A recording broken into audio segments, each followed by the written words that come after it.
Hello friends, नमस्कार। स्वागत है आप सभी का एसडीएमएम एजुकेशनल सोसाइटी पे। फ्रेंड्स, हम लोग एसएससी जीडी के लिए डेली प्रैक्टिस लगा रहे थे, जीके और हिंदी का। तो उसी क्रम में अगला जीके का प्रैक्टिस सेट आपके सामने है। करते हैं जीके का ये प्रैक्टिस सेट, और इसी के बाद मैं हिंदी का भी डाल दूंगा। तो आप लोग डेली जो है इसको पढ़ते रहिए। और जीके में आप सबको पता ही करंट अफेयर इंक्लूड होती है, फिर भी मैं करंट अफेयर की भी आपको अलग से वीडियो प्रोवाइड करता रहूँगा। लगभग 200 मैं अपनी तरफ से 200 करंट अफेयर के क्वेश्चन बनाऊंगा, जो कि मैं अपनी नोट्स पर लिखूंगा और उसके बाद में 10-10 करके 20-20 करके आपको प्रोवाइड करता रहूंगा। तो आप लोग अच्छे से उसको प्यार देते रहना, पढ़ते रहना। चलिए स्टार्ट करते हैं आज सामान्य ज्ञान की वीडियो। बहुत कम समय बचा है फ्रेंड्स, बहुत सीरियस होकर पढ़ लीजिए। जानते हैं कैसा माहौल है नौकरियों का, क्योंकि चुनाव आ रहा है, तो चुनाव की वजह से भर्तियां निकाली जाती हैं। ऐसा पूरा माहौल ही बन गया है कि जब चुनाव आ गया तब भर्तियां निकलेंगी। तो जैसे भी करके आपको मौका मिला है उसका पूरा फायदा उठाइए, क्योंकि बहुत कम बार मौका मिलता है और एक बार जाने के बाद ना फिर बस इंतजार रहता है ना, और बहुत सारी चीजें फिर निगेटिव होती है जिंदगी में। तो प्लीज आप लोग बस अच्छे से पढ़िए, मौका मिला है उस मौके को भुनाइए और अपना सब कुछ लगा दीजिए उस पर, अपनी पूरी ऊर्जा लगा दीजिए, पूरा टाइम लगा दीजिए ना। क्योंकि कहा भी जाता है कि जो है अवसर सिर्फ एक बार दरवाजा खटखटाता है। तो समझ जाओ कि बस आपका खटखटा रहा है, खोल दो फटाक से ना दरवाजा। चलिए ओके, लिखा है लौह स्तंभ कहाँ स्थित है। आपको बताना है लौह स्तंभ कहाँ स्थित है। तो ओके जी, कहाँ पे हो जाएगा? ऑप्शन नंबर फर्स्ट हो जाएगा कुतुब मीनार। भवन के जो समूह है, जो कुतुब मीनार भवन समूह है, उसी के अंतर्गत आपका लौह स्तंभ हो जाएगा। ये 7 मीटर ऊंचा एक स्तंभ है, और एक कह सकते हो एक तरह से, तो फ्रेंड्स कह सकते हो कि ये जो एक तरह से लोहा, ऐसा लोहा है जिसमें जंग वगैरह नहीं लगती। तो कहीं ना कहीं ये इसकी कई बार तारीफ होती है कि इतना बेहतरीन तरीके से इसको उन लोगों ने बनाया था उस समय। और बनवाया किसने था? अगर लौह स्तंभ की बात करें फ्रेंड्स, तो इसको चंद्रगुप्त विक्रमादित्य, या जिनको बोलते थे चंद्रगुप्त द्वितीय बोलते थे, उन्होंने इसका निर्माण करवाया था। तो पहले वहां पे एक मंदिर हुआ था, मंदिर के परिसर में मंदिर हुआ करता था, और उसी मंदिर के परिसर में जो है लौह स्तंभ बनवाया गया था। लेकिन कहा जाता है कि बाद में जो है आपका जो कुतुबुद्दीन ऐबक रहता है, वो उन मंदिरों को तोड़वा के वहां पे क्या करता है, कुतुब मीनार बनवाता है। और इसीलिए बाय डिफॉल्ट अब अगर देखा जाए तो ये जो लौह स्तंभ है कुतुब मीनार के परिसर के अंतर्गत आता है। पहले मंदिर के परिसर में था, मंदिरों को तोड़ दिया गया, तो कह सकते हो कि उसी के परिसर अब क्या हो गया, वहां पे कुतुब मीनार बन गया। तो कुतुब मीनार के परिसर में आ जाएगा लौह स्तंभ। ठीक है, अगले क्वेश्चन पे चलते हैं। और बाकी देखिए यहाँ पे जो अन्य ऑप्शन लिखे उसको भी बता दे रहे हैं। हुमायूं का मकबरा आप सब जानते हो, इसको हमीदा बानो बेगम ने बनवाया था, और 4 बाग शैली में बना हुआ ये पहली बिल्डिंग थी, इसलिए दिल्ली में है ना। तो ये कहा जाता है कि पूर्व का ताजमहल किसको बोलते हैं? तो पूर्व का ताजमहल कहा जाता है हुमायूं के मकबरे को। और लाल ताजमहल भी इसको कहा जाता है। लाल किला तो आप सब जानते हो दिल्ली में है। उसके बाद महाबोधि परिषद कहाँ हो जाएगा? बिहार में हो जाएगा। गौतम बुद्ध को ज्ञान प्राप्त होगी ना। अगला क्वेश्चन देखेंगे, कौन सी गुफाएं बौद्ध धर्म, हिंदू धर्म और जैन धर्म इन तीनों से संबंधित आपको ये बताना। तो ये पता होगा आपको, एलोरा की गुफाएं हो जाएंगी। एलोरा को मैं ऐसे करके बताता हूँ आपको कि ऑल प्लस ओरा है ना। ऑल प्लस ओरा, ऑल का मतलब होता है सभी, तो सारे सारे धर्मों से संबंधित, ऐसे करके आप इसको पढ़ लेना, ऑल प्लस ओरा। तो सारे धर्मों से संबंधित हो जाएगी एलोरा, मतलब हिंदू बौद्ध जैन है ना। और उसके बाद अगर बात करेंगे, देखो अजंता हो जाएगी, बौद्ध से संबंधित हो जाएगी। उसके बाद एलिफेंटा पूछेंगे तो ये राष्ट्रकूट शासकों ने बनवाया था, और ये हिंदू धर्म से संबंधित मंदिर हो जाएंगे। बादामी जो है कर्नाटक में हो जाएंगे, ये भी हिंदू धर्म से संबंधित हो जाएंगे। अगला, और अगर बात करें अजंता, एलोरा और एलिफेंटा, ये सब कहाँ पे होंगी? तो महाराष्ट्र के औरंगाबाद में होंगी, ध्यान रखना। अगला क्वेश्चन देखें 23, हवा महल किसने बनवाया था? तो महाराजा सवाई प्रताप सिंह ने बनवाया था। और हवा महल कहाँ पे हो जाएगा फ्रेंड्स? ये हो जाएगा राजस्थान के जयपुर में हो जाएगा। कहाँ पे हो जाएगा? राजस्थान के जयपुर में हो जाएगा हवा महल, राजस्थान के जयपुर में। और जयपुर को पिंक सिटी बोलते हैं, आप सब जानते हो, पिंक सिटी, गुलाबी शहर ना। तो हवा महल किसने बनवाया? महाराजा सवाई प्रताप सिंह हवा महल बनवाएंगे। नेक्स्ट देखेंगे, हाल ही में किस नेता ने के लंदन स्थित घर को ब्लू प्लांक सम्मान मिला? ब्लू प्लांक, कौन सा सम्मान है? ब्लू प्लांक सम्मान। तो ये हो जाएगा दादा भाई नौरोजी, ऑप्शन नंबर सी। दादा भाई नौरोजी का लंदन स्थित घर है जिसको ब्लू प्लांक सम्मान दिया गया, दादा भाई नौरोजी। तो फ्रेंड्स, ब्लू प्लांक सम्मान जो हो जाएगा भारत के वयोवृद्ध पुरुष, great old man of India दादा भाई नौरोजी को मिला। और दादा भाई नौरोजी यही लंदन में अगर बात करें तो लंदन की मतलब ब्रिटिश संसद में चुने जाने वाले पहले भारतीय थे, और प्रति व्यक्ति आय की गणना करने वाले पहले भारतीय के तरीके से जाने जाते हैं। 1906 में इन्होंने पहली बार स्वराज शब्द का प्रयोग किया था कलकत्ता में। इन सारी बातों को ध्यान रखना। Poverty poverty and un British rule in India इनकी पुस्तक है। और ब्रेन ड्रेन थ्योरी, धन का निष्क्रमण सिद्धांत इन्होंने दिया था, धन का निष्क्रमण सिद्धांत, दादा भाई नौरोजी। अगला क्वेश्चन देखेंगे, ठीक है भाई, अगला देखते हैं। और यहाँ पे जो अन्य ऑप्शन लिखा है, जैसे वीडी सावरकर लिखा है, तो वीडी सावरकर के बारे में ध्यान रखना। इन्होंने जो 1857 की क्रांति हुई थी, इसको बोला था first war of independence, first war of independence ना। प्रथम स्वतंत्रता संग्राम किसने कहा था? 1857 की क्रांति को प्रथम स्वतंत्रता संग्राम वीडी सावरकर ने कहा था। महात्मा गांधी के बारे में ध्यान रखना कि बेलग्राम कर्नाटक में 1924 का जो कांग्रेस अधिवेशन होता है उसकी अध्यक्षता करते हैं। गोपाल कृष्ण गोखले कब करते हैं? 1905 में कांग्रेस की अध्यक्षता करते हैं बनारस में। ठीक है, दादा भाई गोपाल कृष्ण गोखले की अगर बात करें फ्रेंड्स तो ये गांधी जी के राजनीतिक गुरु थे, ध्यान रखना। और इन्होंने सर्वेंट ऑफ इंडियन सोसाइटी की स्थापना की थी, servant of Indian society. Servant of India बोलेगा तो Gandhi ji, servant of Indian society बोलेगा तो गोपाल कृष्ण गोखले हो जाएंगे। अगला क्वेश्चन देखेंगे। अगला क्वेश्चन है, भारत में बजट व्यवस्था का आरंभ किस वायसराय के समय में हुआ था? आपको ये बताना है, बजट व्यवस्था। तो देखिए एक क्वेश्चन तो ये हो गया। उसके बाद एक क्वेश्चन पूछता है कि बताइए बजट शब्द का उल्लेख भारतीय संविधान के कौन से अनुच्छेद में किया गया है? तो देखिए बजट शब्द का उल्लेख भारतीय संविधान के किसी अनुच्छेद में नहीं किया गया है, बल्कि आर्टिकल 112 में जो है वार्षिक वित्तीय विवरण नामक एक शब्द दिया गया है जिसमें बजट की प्रक्रिया को बताया गया है, वार्षिक वित्तीय विवरण। तो बजट शब्द का प्रयोग संविधान में नहीं किया गया है। क्वेश्चन पूछा था ये बजट वाली जो व्यवस्था है कौन से वायसराय के समय में स्टार्ट की गई थी? तो ये बताना। 25 नंबर क्वेश्चन का जो सही जवाब हो जाएगा ऑप्शन नंबर सी, रिपन हो जाएगा। तो फ्रेंड्स यहाँ पे जो बजट पहली बार आया था वो रिपन वायसराय उस समय था। लेकिन अगर पूछे उस समय गवर्नर कौन था, मतलब बजट जो लाता है एक तरह से वित्त मंत्री का कार्य किसने किया था? वित्त मंत्री कौन था? तो वित्त मंत्री हो जाएंगे जेम्स विल्सन हो जाएंगे, जेम्स विल्सन ना। इंपॉर्टेंट तो ज्यादा नहीं, समझ लीजिए जेम्स विल्सन, विल्सन। ठीक है, जेम्स विल्सन उस समय वित्त मंत्री हो जाएंगे। और ये बात हो रही है 1860 की बात हो रही है, 1860 की बात हो रही है, इस समय की बात है। जेम्स विल्सन रहते हैं वित्त मंत्री और रिपन रहता है वायसराय। इन्हीं के समय में जो है 1860 में पहली बार बजट व्यवस्था भारत में आरंभ की गई थी, है ना। बजट व्यवस्था भारत में आरंभ की गई थी। लेकिन अगर आजाद भारत की हम लोग बात करें, इंडिपेंडेंट इंडिया की बात करें, 1947 की अगर हम लोग बात करें, 1947 की अगर बात करें फ्रेंड्स, तो 1947 में हम लोग को ध्यान रखना है जो है पहला बजट जो आता है वो आता है आर के षडमुखम सेट्टी के द्वारा, आर के षडमुखम सेट्टी। तो ध्यान रखना इनका नाम षडमुखम सेट्टी ना। तो हम मैं बोल रहा हूँ षडमुखम, ठीक है, ध्यान रख लेना इनका नाम षडमुखम, ठीक, षडमुखम सेट्टी। तो आर के षडमुखम सेट्टी के समय में आता है, मतलब पहले वित्त मंत्री अगर आपसे पूछेगा कौन हो जाएंगे, आर के षडमुखम सेट्टी। ओके जी, आजाद भारत की बात कर रहे हैं। बाकी देखिए रिपन के बारे में अगर और बोले तो रिपन को क्या बोला जाता है? इनको बोला जाता है स्थानीय स्वशासन का जनक बोला जाता है रिपन को। और कैनिंग को क्या बोलते हैं? 1857 की पूछा जाता है कि 1857 की जब क्रांति हो रही थी, फर्स्ट वॉर ऑफ इंडिपेंडेंस जब हो रहा था, 1857 की जब क्रांति हो रही थी उस समय गवर्नर जनरल कौन था? तो यही था, कौन था? कैनिंग था। और ये भारत का प्रथम वायसराय था, प्रथम वायसराय। अगर पूछे प्रथम वायसराय कौन था तो ये था कैनिंग। 1857 की क्रांति के समय कौन था? तो कैनिंग था। डलहौजी के बारे में आप सब जानते हो, रेल डाक, है ना। उसके बाद क्या हो जाएगा? डाक हो जाएगा, तार हो जाएगा।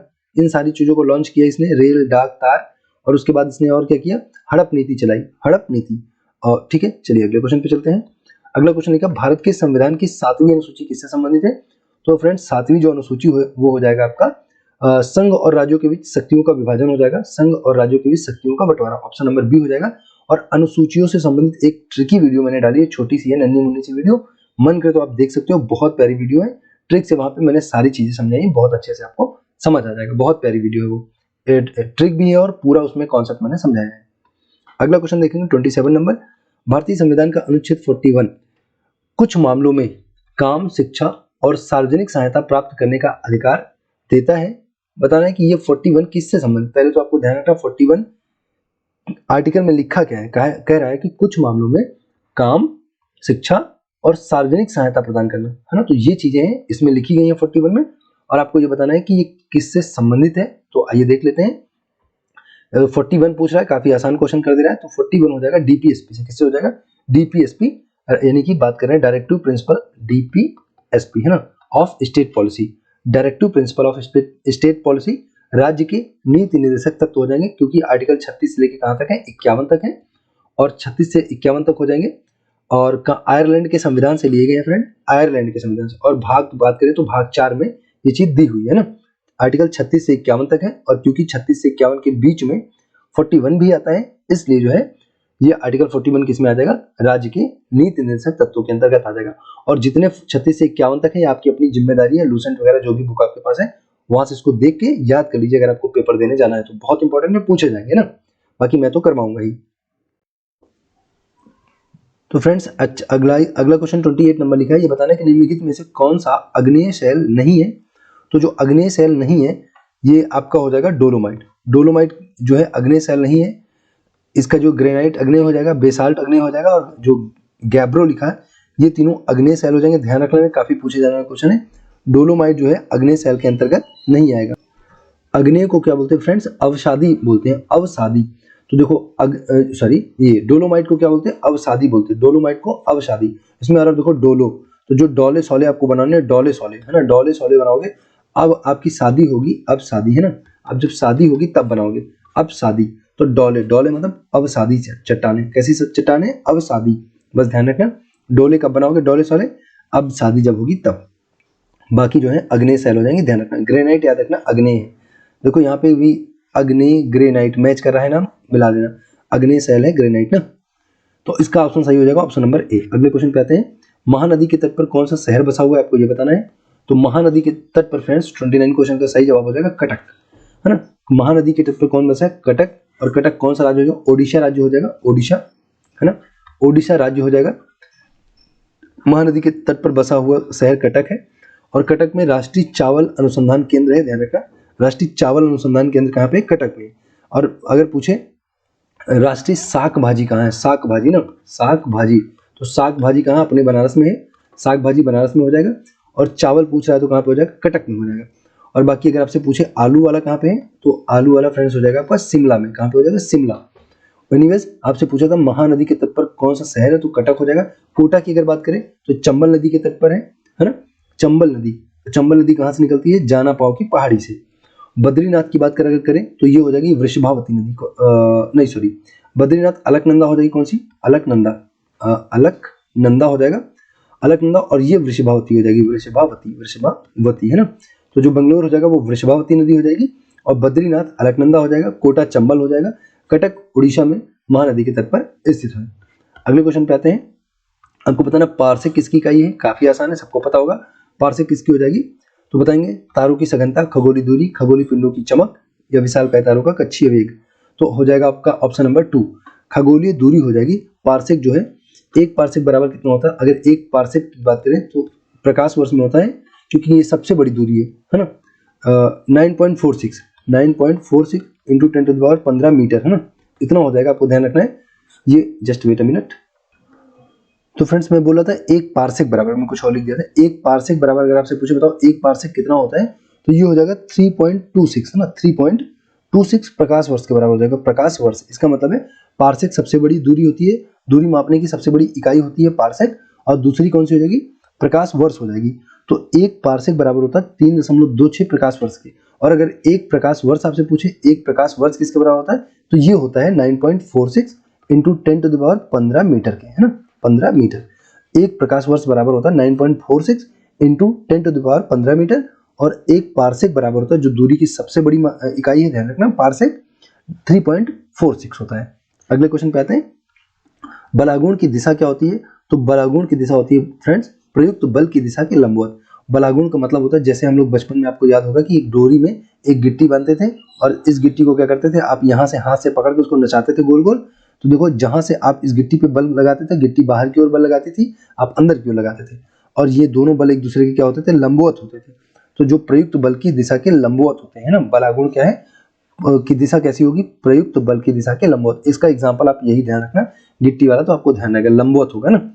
फिर अगला देखेंगे, भूकंप को मापने के लिए किसका प्रयोग करते हैं? तो आसान क्वेश्चन है, सीस्मोग्राफ हो जाएगा। क्या हो जाएगा? सीस्मोग्राफ। थर्मामीटर में तापमान मापते हैं। और एंडोस्कोपी क्या होती है? ये शरीर के आंतरिक चित्रों को, मतलब जैसे सेल्फी लेते हो ना, तो सेल्फी जो है शरीर के अंदर अंदर के आइटम के लेनी।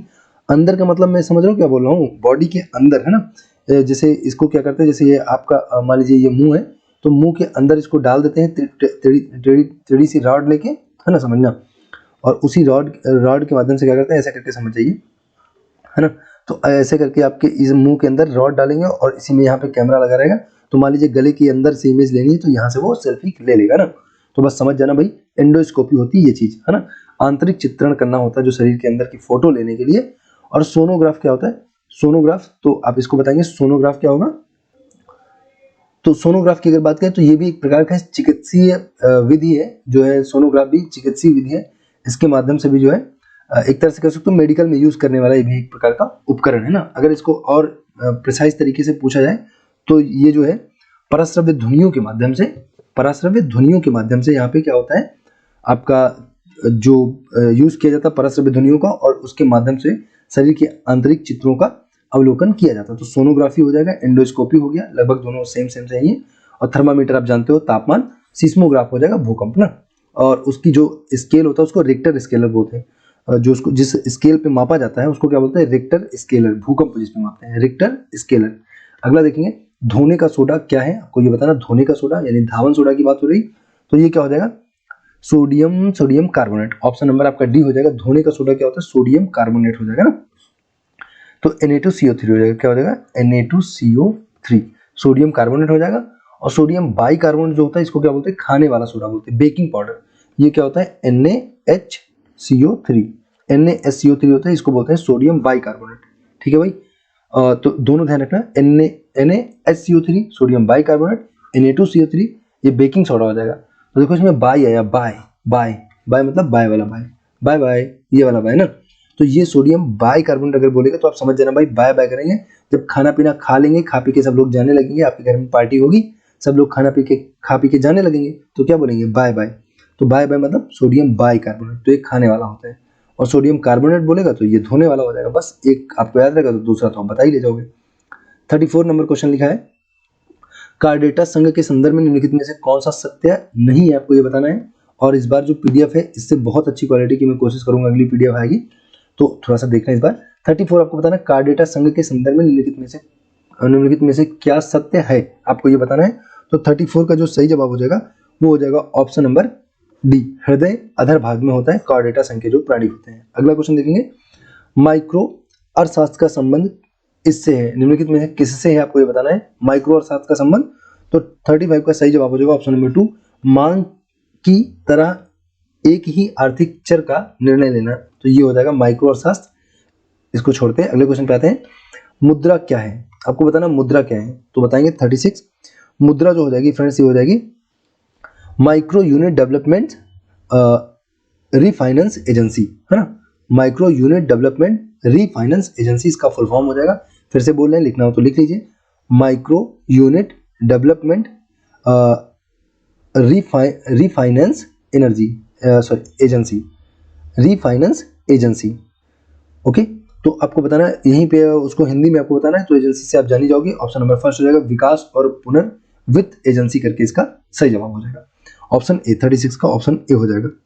अगला देखेंगे, तो ठीक है, अब क्या पूछा, क्या है यही बताना था। अगला है, जस्ट वेट अ मिनट। तो चलिए अगला क्वेश्चन करंट अफेयर का 37 नंबर, हाल ही में किस पूर्व भारतीय क्रिकेट खिलाड़ी को डायरेक्टरेट की उपाधि से सम्मानित किया गया। तो डायरेक्टरेट की उपाधि से सुरेश रैना को सम्मानित किया गया। ज्यादा कुछ इसमें देखने के लिए है नहीं, सुरेश रैना आपको याद रखना है, डायरेक्टरेट की उपाधि से। ऐसे क्वेश्चन आपको याद भी रहते हैं ना। अगले क्वेश्चन पे आते हैं, भारत का पहला अमृत सरोवर किस राज्य में बनाया गया। तो भैया जो भारत का आजादी का 75वां अमृत महोत्सव मनाया गया था, तो उसी में आजादी का अमृत महोत्सव, उसी के तहत जो है ये अमृत सरोवर बनाए जाने की बात कही गई है। हर राज्य में, फिर हर जिले में और फिर हर गांव में बनाए जाने की बात कही गई है। तो ये जो है फ्रेंड्स आपका पहला अपने उत्तर प्रदेश में बनाया गया, उत्तर प्रदेश के रामपुर में बनाया गया, रामपुर में ना, उत्तर प्रदेश के रामपुर में। और इसका जो इनॉग्रेशन किया था, उद्घाटन किया था, अगर पूछे किसने किया था, तो केंद्रीय अल्पसंख्यक मामलों के मंत्री मुख्तार अब्बास नकवी जी ने इसका उद्घाटन किया था उत्तर प्रदेश के रामपुर में, भारत का पहला अमृत सरोवर। अगला क्वेश्चन देखेंगे, हाँ जी, अच्छा ये कौन सा क्वेश्चन था, 38, लो ये तो हो गया। हाँ 39 देखेंगे, 39 बस लास्ट के दो बचे हैं, फटाक से खत्म करते हैं। लिखा है कि 17वां प्रवासी भारतीय दिवस कहाँ पे मनाया जाएगा। तो प्रवासी भारतीय दिवस आप जानते हो 9 जनवरी को मनाया जाता है। 1915 को गांधी बाबा 21 वर्ष के बाद अफ्रीका से वापस आए थे, तो 1915 में 9 जनवरी को इसीलिए मनाया जाता है हर साल। और ये मनाया जाएगा इंदौर में, जो कि भारत का सबसे साफ सुथरा शहर है, मध्य प्रदेश राज्य के अंतर्गत आता है। अगला क्वेश्चन है, नए नामित रामसर स्थलों के संदर्भ में कौन सा युग्म सही सुमेलित नहीं है, आपको ये बताना है। तो जो 40 क्वेश्चन है इसका जो सही जवाब हो जाएगा वो हो जाएगा आपका ऑप्शन नंबर सी, क्योंकि इसमें जो है ये वाला तमिलनाडु में नहीं होगा, बल्कि कहाँ पे होगा, कर्नाटक राज्य में हो जाएगा। तो इसको आप देख लेना, रिवीजन कर लेना, अच्छे से पढ़ लेना। उम्मीद करते हैं आपको अच्छा लगा होगा। Thanks for watching and God bless you all.